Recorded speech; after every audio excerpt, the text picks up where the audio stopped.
इतिहास में ना साम्राज्यों के बनने और टूटने की कहानियां भरी पड़ी हैं। आज हम भारत के इतिहास के एक ऐसे ही सुनहरे पन्ने को पलटेंगे, गुप्त साम्राज्य की कहानी। कभी सोचा है कि जब कोई बहुत बड़ा शक्तिशाली साम्राज्य टूटता है तो उसके बाद क्या होता है? आज हम प्राचीन भारत के ठीक ऐसे ही एक दौर में चलेंगे जब एक जबरदस्त एम्पायर के खत्म होने से सदियों तक एक पावर वैक्यूम मतलब सत्ता का एक खालीपन सा बन गया था। तो कहानी की शुरुआत होती है मौर्य साम्राज्य के पतन से। देखिए, जब मौर्य जैसा शक्तिशाली साम्राज्य गिरा तो भारत एक बार फिर से छोटे छोटे आपस में लड़ते राज्यों में बंट गया। एक तरह से पूरा नक्शा ही बदल गया था। लगभग 500 साल तक कोई एक अकेली ताकत नहीं थी जो सबको एक साथ जोड़ सके।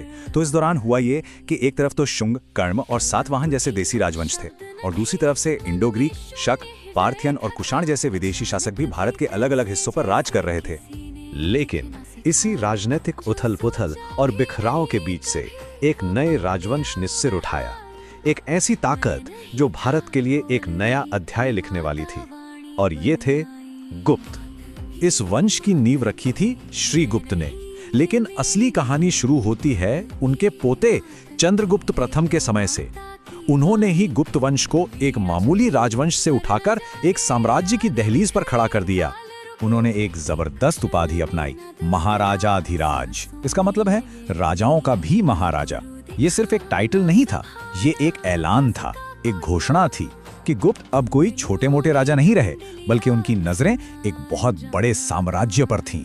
और साम्राज्य अपनी ताकत के शिखर पर पहुंचा चंद्रगुप्त के बेटे समुद्रगुप्त के दौर में। अच्छा, उनके इस कमाल के शासन के बारे में हमें जो पता चलता है वो एक बहुत ही खास सोर्स से मिलता है। सोचिए, उनकी जीत की पूरी कहानी एक पत्थर के खंभे पर लिखी है, इलाहाबाद का एक स्तंभ। और मजे की बात यह है, ये वही स्तंभ है जिसे सदियों पहले सम्राट अशोक ने भी इस्तेमाल किया था। इतिहास की परतें एक ही जगह पर। इस लेख को प्रशस्ति कहते हैं। ये एक संस्कृत शब्द है जिसका मतलब होता है प्रशंसा में। इसे लिखा था समुद्रगुप्त के दरबारी कवि और मंत्री हरिसेन ने।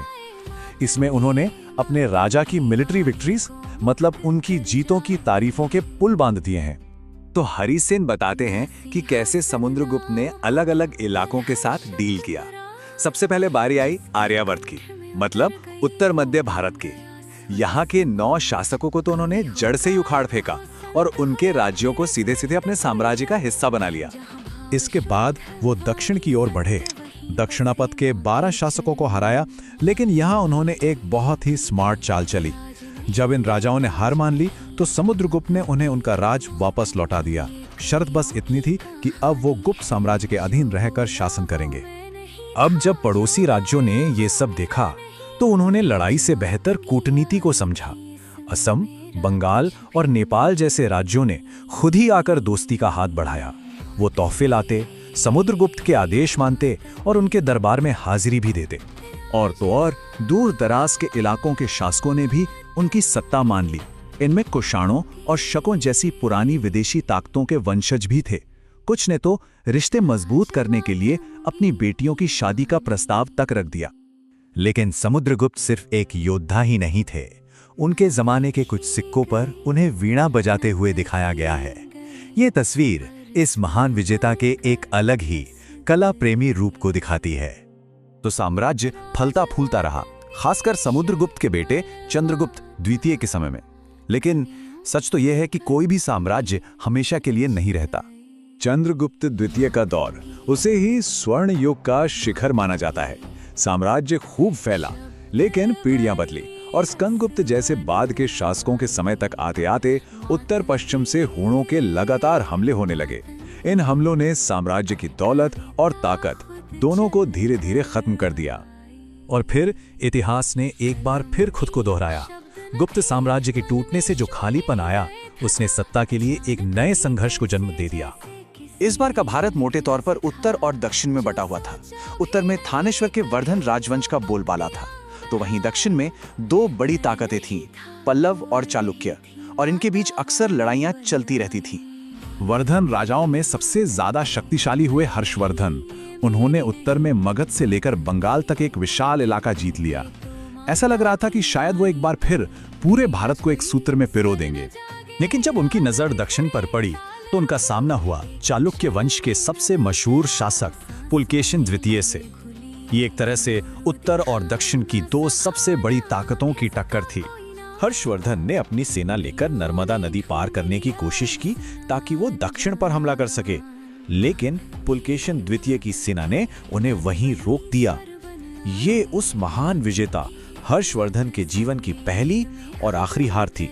तो साम्राज्य बनते हैं, टूटते हैं, ये सिलसिला तो चलता ही रहता है, लेकिन सोचने वाली बात यह है कि पीछे क्या रह जाता है। गुप्त काल जैसे युगों में जो कला, विज्ञान और शासन की नींव रखी गई, वो विरासत हमेशा के लिए रह गई।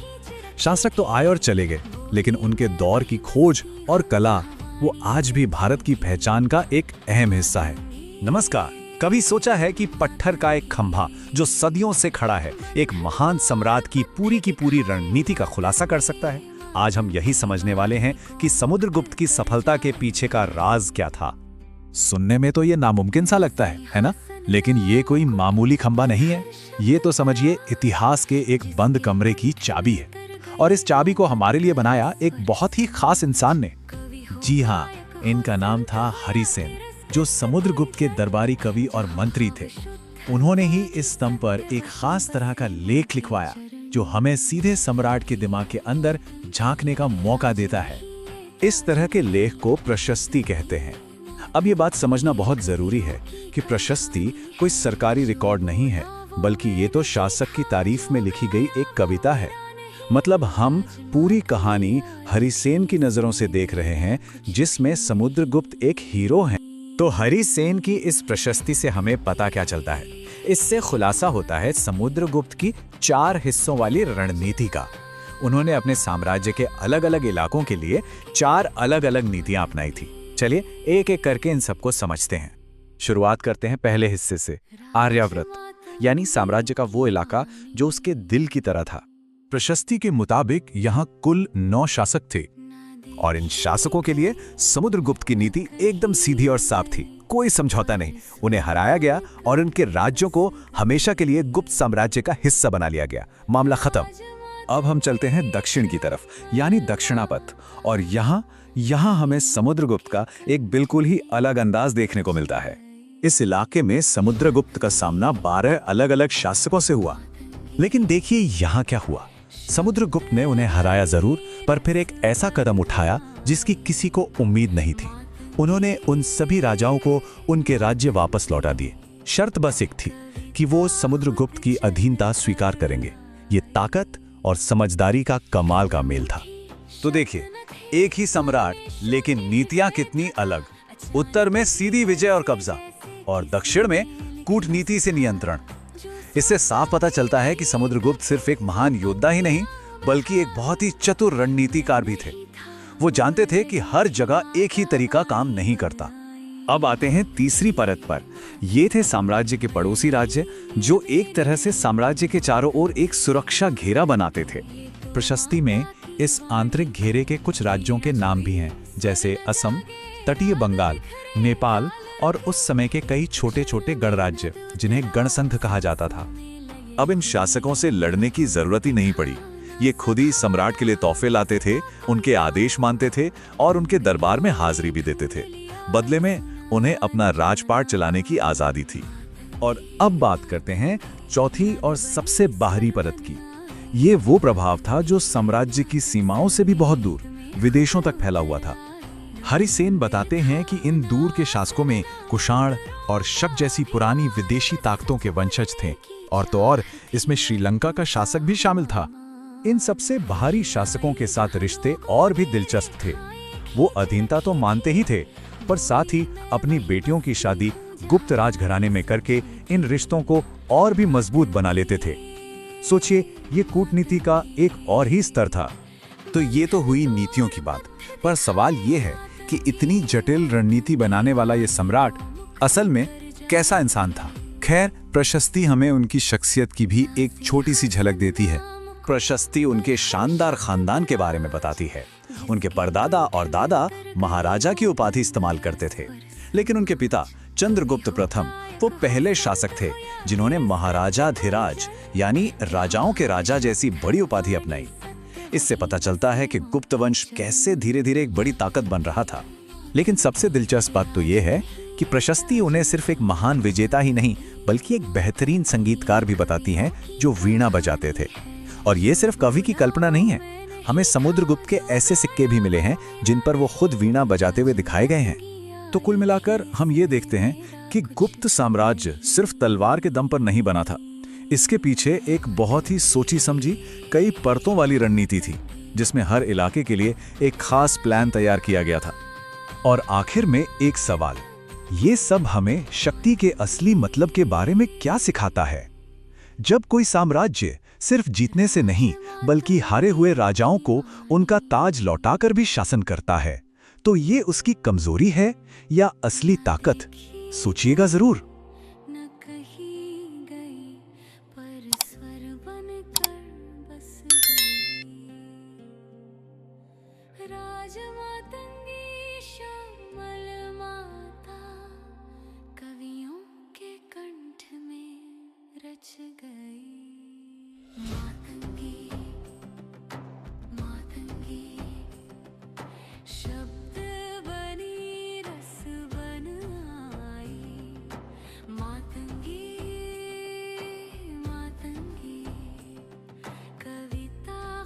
चल कर आई, कलम उठी शब्द न थे, मन में शून्य हृदय थका, अचानक भीतर से जैसे किसी ने लिखना सिखा, जो सोचा भी नहीं कभी वो पंक्तियां बहाई, मैं नहीं था बोल रही थी माता वाणी बन आई।